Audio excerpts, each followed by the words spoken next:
Electromagnetic spectrum. अब electromagnetic spectrum एक पूरा स्पेक्ट्रम है फ्रीक्वेंसीज का, जो अलग अलग जगह अलग अलग काम के लिए यूज होती है।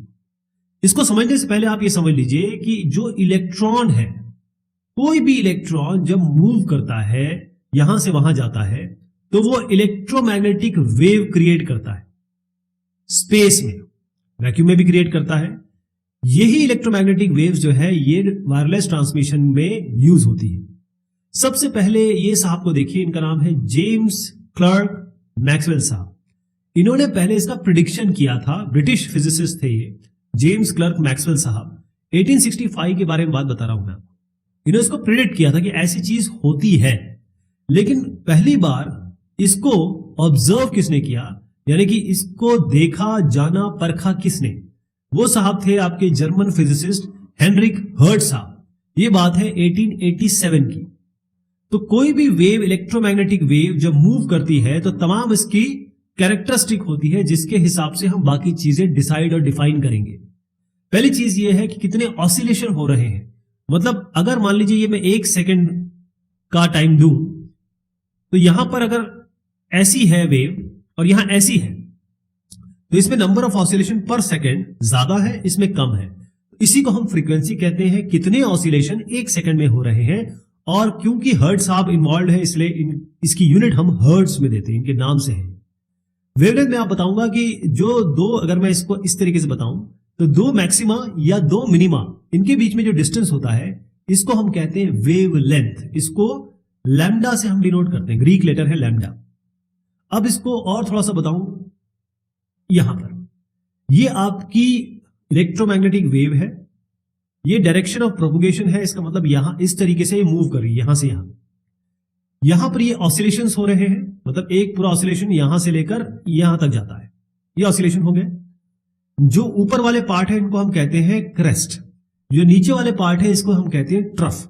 दो क्रेस्ट के बीच में या दो ट्रफ्स के बीच में जो दूरी है उसको कहते हैं वेवलेंथ। क्या कहते हैं? वेवलेंथ।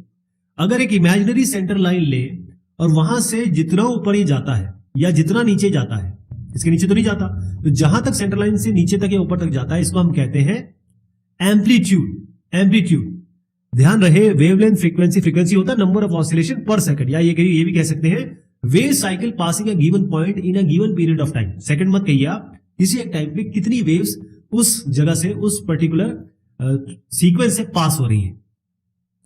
स्पीड ऑफ लाइट जो होती है वो होती है 3 × 10⁸ मीटर पर सेकेंड।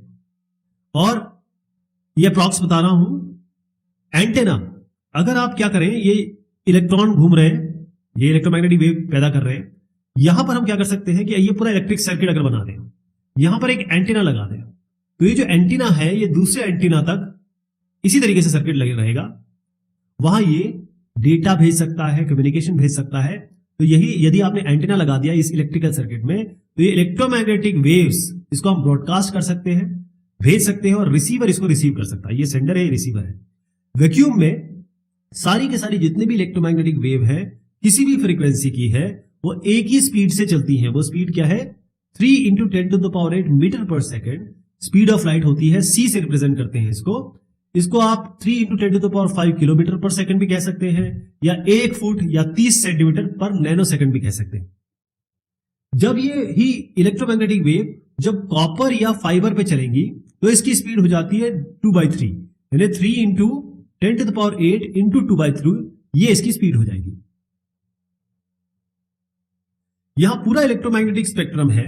इलेक्ट्रोमैग्नेटिक स्पेक्ट्रम में एक रिलेशन बहुत इंपॉर्टेंट है, वो होता है C = न्यू लैम्डा या एफ लैम्डा। कई जगह न्यू बोलते हैं लोग, कई जगह एफ बोलते हैं।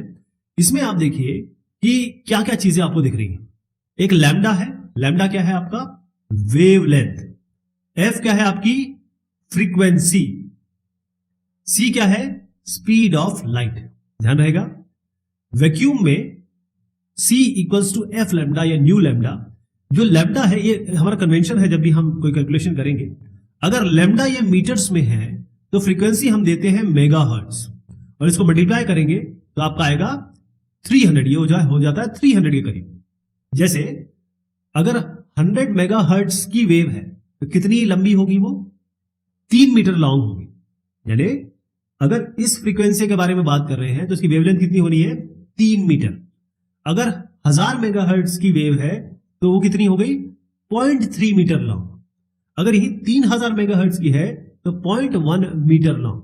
ध्यान रखिएगा कि हाई फ्रीक्वेंसी और लो फ्रीक्वेंसी में अंतर यह है कि मैं अगर आपको सेम टाइम के बारे में बता रहा हूं, अगर बहुत लंबी वेव है, इसको हम कहेंगे कि इसका वेवलेंथ ज्यादा है, तो इसकी फ्रीक्वेंसी कम होगी। क्योंकि अगर इसी को मैं ऐसे बनाऊं, lambda equal to C by F, तो सी तो कांस्टेंट है, तो जैसे लैम्डा ज्यादा होगा, ये इनवर्सली प्रोपोर्शनल है, तो फ्रीक्वेंसी कम होगी, और अगर लैम्डा कम होगा तो फ्रीक्वेंसी ज्यादा होगी। तो ये आपकी फ्रीक्वेंसी ज्यादा वाली हो गई और ये आपकी फ्रीक्वेंसी कम वाली हो गई। वहीं पे वेवलेंथ आपका कम हो जाएगा। इसी तरीके से रिलेशनशिप है। इलेक्ट्रोमैग्नेटिक स्पेक्ट्रम मतलब यह है कि हमारे पास अलग अलग इलेक्ट्रोमैग्नेटिक वेव की अलग अलग फ्रीक्वेंसी है। ये फ्रीक्वेंसी अलग अलग जगह पे अलग अलग हम काम लेते हैं। जैसे एक एग्जांपल देना चाहूंगा, यहां पर देखें कि ये अलग अलग वेवलेंथ रेंज है।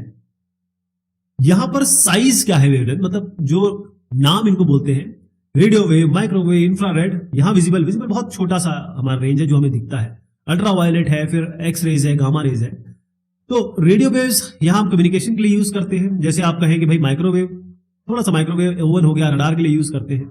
इंफ्रारेड लोग आ गए, विजिबल लाइट आ गई यहां पर। बाकी हम एक्सरे जो लेते हैं, या जो हमारे पास गामा रेज है खासतौर पर रेडियो एक्टिव एलिमेंट्स के लिए। तो इस तरीके से काम चलता है। यहां पर वेवलेंथ ज्यादा है, यहां वेवलेंथ कम है। अब आप देखिए कि जो रेडियो, ये वाला रेडियो, माइक्रोवेव, इंफ्रारेड और विजिबल, ये वाली जो रेंज है, ये स्पेक्ट्रम, इन सभी का उपयोग हम कर सकते हैं डेटा को या फिर इंफॉर्मेशन को भेजने में। कैसे भेज सकते हैं? हमारे पास एम्पलीट्यूड मॉड्यूलेशन है, फ्रीक्वेंसी मॉड्यूलेशन है, फेज मॉड्यूलेशन है। इन सबको हम पढ़ेंगे अच्छे से। अल्ट्रावायलेट रेस, ये वाली यहां पर अल्ट्रावायलेट, एक्सरे और गामा रे, ये इनकी फ्रीक्वेंसी बहुत ज्यादा होती है, बहुत तेज, मतलब छोटी वेवलेंथ होती है, फ्रीक्वेंसी बहुत ज्यादा होती है। तो इनको बनाना, इनको मॉड्यूलेट करना इस तरीके से, पहली चीज ये है कि क्योंकि फ्रीक्वेंसी बहुत कम होती है, तो फ्रीक्वेंसी बहुत ज्यादा होती है, वेवलेंथ कम होती है, तो ये बिल्डिंग को भेद नहीं पाती। और सबसे बड़ी बात है, एक्सरे जानते हैं ना आप, जब एक्सरे करने वाला आदमी जो होता है वो भी एक कमरे में घुस जाता है जब आपका एक्सरे हो रहा होता है, मतलब इतनी डेंजरस होती है। तो आप अल्ट्रावायलेट तो सोच ही रहे, अल्ट्रावायलेट तो कमाल कर देंगी, मतलब खराब कर देंगी। तो लिविंग बीइंग के लिए ये लाइटें बहुत खराब है, नुकसानदेह। ITU यानी कि इंटरनेशनल टेलीकम्युनिकेशन यूनियन, इन्होंने कुछ नाम दिए। आप ये देखिए, इसको कहते हैं लो फ्रीक्वेंसी। अब ये LF बैंड कहां तक जाता है? 1 किलोमीटर से लेकर 10 किलोमीटर। ये 1 किलोमीटर से 10 किलोमीटर, यानी कि अगर आप मैं फ्रीक्वेंसी के टर्म से बात करूं तो 30 किलो हर्ट्ज से लेकर 300 किलो हर्ट्ज तक है। ऐसे ही आपका LF, ये हो गया लो फ्रीक्वेंसी, ये मीडियम फ्रीक्वेंसी, ये हाई फ्रीक्वेंसी, ऐसे ये बनता है। लेकिन ये क्योंकि ये कम पड़ गया, किसी ने नहीं सोचा था कि भाई आगे की फ्रीक्वेंसी पे भी काम होगा। तो जैसे ही हायर बैंड्स आए यहां पर, इस पे काम करना शुरू किया, तो इसका नाम दिया गया, इन्होंने कहा कि भाई ये वेरी हाई फ्रीक्वेंसी, ये अल्ट्रा हाई फ्रीक्वेंसी, ऐसी extremely high frequency, super high frequency भी है बीच में, फिर ट्रिमेंडसली हाई फ्रीक्वेंसी बैंड्स।